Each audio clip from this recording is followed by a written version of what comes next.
नमस्कार दोस्तों, जय श्री कृष्णा, राधे राधे, जय माता दी। दोस्तों स्वागत है आप सभी का हमारे YouTube चैनल के एक बहुत ही अच्छे और महत्वपूर्ण लाभदायक वीडियो में। तो धनु राशि बेटा, आपके घर में एक इच्छाधारी नाग देवता बनकर पधारने वाले हैं। जी हाँ दोस्तों, आपको कुछ सावधानियां रखनी चाहिए। इस वीडियो में हम आपको ऐसी जानकारी देंगे जिससे आपकी जिंदगी 100% बदल जाएगी। और आज रात 12:30 के बाद यह देवता आपके घर में घुसने वाले हैं। यह कोई सामान्य नहीं है, बहुत ही बड़ी दिव्य नाग देवी और नाग देवता शक्ति रहेगी। इन्हें नाराज करने की भूल बिल्कुल भी मत करना। कई बार जाने अनजाने में हम कुछ लोगों को अपमानित करके हमारे घर से भगा देते हैं। हमारे घर में घुसने वाले जीव जंतुओं को भी हम मार देते हैं। आपकी यही एक गलती आपके आने वाले पूरे भविष्य पर भारी पड़ सकती है, क्योंकि यह देवता आपके घर में किसी भी रूप में प्रवेश कर सकते हैं।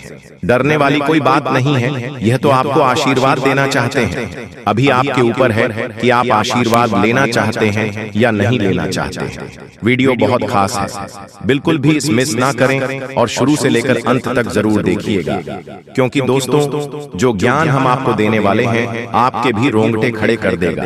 सबसे पहले जो भी महादेव के सच्चे भक्त हैं इस वीडियो को लाइक जरूर करें और कमेंट बॉक्स में जय श्री हरि नारायणन, जय माता लक्ष्मी जरूर लिखेगा और साथ ही साथ श्री साईं नमस्ते जरूर लिखिएगा। अगले 1 महीने के अंदर में असंभव से असंभव कार्य भी पूरा हो जाएगा। अब दोस्तों, आपने अतिथि देवो भवः इस कहावत को या फिर इस पंक्ति को, इस स्तुति को तो सुना ही होगा। भारत में अतिथि देवो भवः की परंपराएं जाती है, परंतु फिर भी जब हमारे घर में मेहमान आते हैं तो कुछ लोग उन्हें वह बोझ समझते हैं। मन ही मन यह सोचते हैं कि यहाँ से कब उठेंगे, यह उठे तो हम कुछ खाएं, ये उठे तो हम कुछ खाएं, ये यहाँ से उठे तो कुछ कार्य करे। परंतु अगर कोई देवता आपके घर में मेहमान बनकर घुस गए या वह किसी भी रूप में आ सकते हैं, और यदि आपने उन्हें भगा दिया, नहीं पहचाना और अपमानित कर दिया, तो दोस्तों फिर सोच लीजिए आपकी जिंदगी का क्या हाल होगा। इसीलिए तो कहा गया है अतिथि देवो भव, यानी कि हमारे दर पर आया हुआ अतिथि हमारे लिए देश के समान होता है। और यही देवता अब आपके घर में घुसने वाले हैं, तो अब आपको उन्हें नाराज नहीं करना है। हमें तो हर मेहमान की पूजा करनी है, चाहे वह बहुत बड़े से बड़ा क्यों ना हो और छोटे से छोटा क्यों ना हो। अगर हम उसकी पूजा करेंगे तभी तो ईश्वर हमें आशीर्वाद देंगे। किंतु द्वार पर आए मेहमान पर इतनी मेहमान करें तो मैं इसके दर पर जब जाऊंगा तो कितना कल्याण होगा। अब भगवान भी आपके दर पर किसी भी रूप में आ सकते हैं, इस बात में कोई भी दोहराए नहीं है। इसीलिए दर पर आए मांगने वाले की दर पर आए, चेक की घर पर आए। मेहमान की कभी भी बुराई नहीं करनी है, उनके खिलाफ मन में कभी भी दिवस्त या गलत भावना उत्पन्न नहीं होने देनी है। और हमें इस चीज का ख्याल रखना है कि हमें आगे बढ़ाना है, उनकी सहायता करने के लिए, उनका नमन करने के लिए, क्योंकि यही आपका सूत्रधार साबित होगा। इस बात को आप हमेशा याद रखिएगा।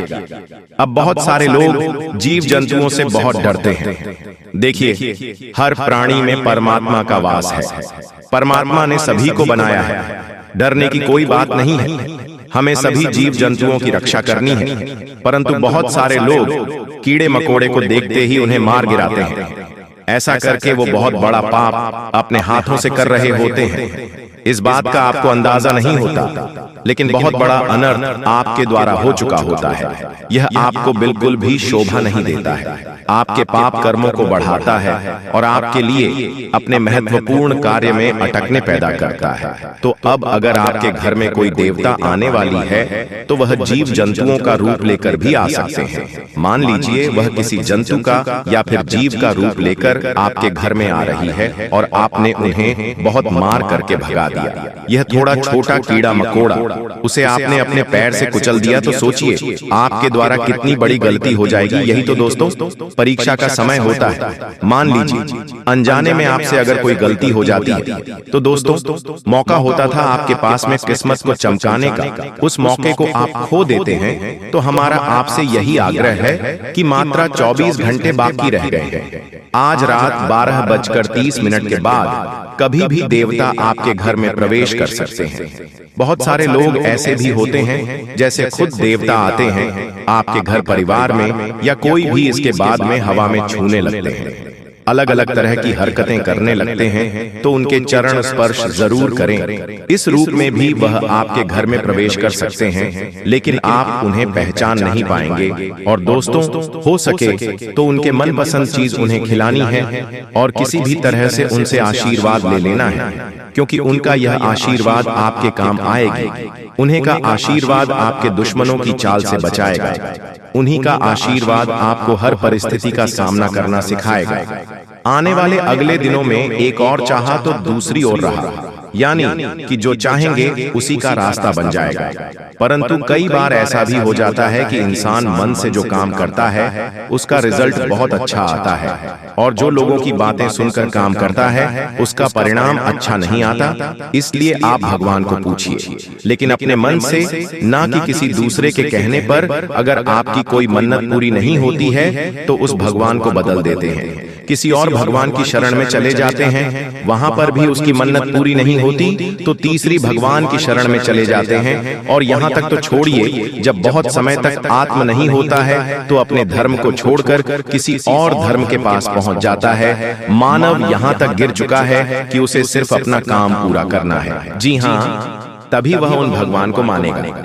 देखिए दोस्तों, हम आपको एक उदाहरण के तौर पर बहुत गहरी बात समझेंगे।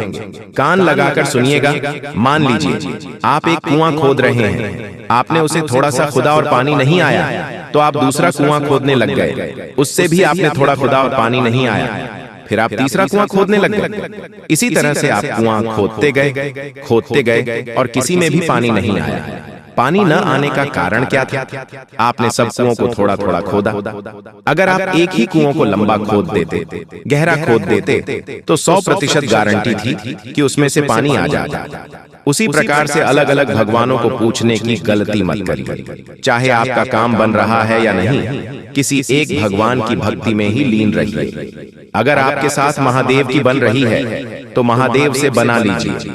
राम जी के साथ आपका कनेक्शन बैठा है तो आप राम जी से बना लीजिए। आप कृष्ण जी को मान लीजिए, आप माता रानी को मान लीजिए, लेकिन भक्ति में बदलाव मत करिए। किसी एक ही भक्ति को अपनाइए। आप सब एक हैं, कोई अलग नहीं है। आपका काम जरूर बनेगा, लेकिन आपको एक ही कुएं को गहरा खोदना होगा। क्योंकि दोस्तों, भगवान एक ही है, किंतु उसके रूप अनेकों हैं। जैसे कि दोस्तों, हमने आपको बताया कि यह देवता किसी भी रूप में आपके घर में दस्तक दे सकते हैं। अगर सामान्य आंखों से उन्हें आप नहीं देख पाए तो यह दूसरी बात है, लेकिन किसी का रूप देख करके अगर आपके द्वार पर आते हैं तो चाहे कोई भी आ जाए, मांगने वाला ही क्यों ना हो, उसे आदर सत्कार से कुछ देना है, उसका सम्मान करना है, उसे प्यार भरे ही बोल बोलने हैं, उसे कड़वी बातें नहीं करनी है। यह बात आप खास तौर पर ध्यान रखें, क्योंकि अक्सर जब हमारे दर पर कोई मांगने वाला आता है तो हमारा मुंह बन जाता है। हम उसे कुछ देना नहीं चाहते,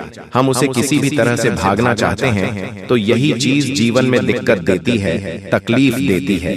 अगर भगवान ने आपको किसी को कुछ देने के काबिल बनाया है, देखिए, लेने के काबिल तो नहीं बनाया है, देने के काबिल बनाया है। ये कितनी अच्छी बात है। आपको इसका अभियान रखना चाहिए कि आपको भगवान ने देने के काबिल बनाया है, और पृथ्वी गोल है, और आपके पिछले जन्म में आपकी यह गलती हो सकती है, आपको लेने वाला बना दे। इसीलिए हमें तो आज से ही, अभी से ही हमारे कर्मों को सुधारते रहना है, क्योंकि हमें इस जीवन मरण के चक्र में नहीं फंसना। हमें तो भवसागर पार करना है, और वह भवसागर पार होगा मर्यादा के साथ, आत्मसम्मान के साथ, ईमानदारी के साथ, सत्यता के साथ, और हमेशा सदा सही व्यवहारिकता, सत्कर्म के साथ। तो जिंदगी में यह नियम बना लीजिए कि सभी से प्यार से रहेंगे, सभी से प्यार से बात करेंगे। तो यह दुश्मन ही क्यों ना आपके द्वार पर आ जाए, हमें उसका भी सम्मान ही करना है। तो दोस्तों, आशा करते हैं कि वीडियो में दी गई जानकारी आपको बहुत पसंद आई होगी। वीडियो अच्छी लगी हो तो अपने दोस्तों के साथ, मित्रों के साथ और परिवारजनों के साथ इसे साझा करेगा। साथ ही कमेंट बॉक्स में सच्ची श्रद्धा से जय शिव शंकर, ओम नमः शिवाय लिखकर अपनी मनोकामना भी लिख दीजिएगा, ताकि भगवान आपकी सीधे सुनवाई कर सके।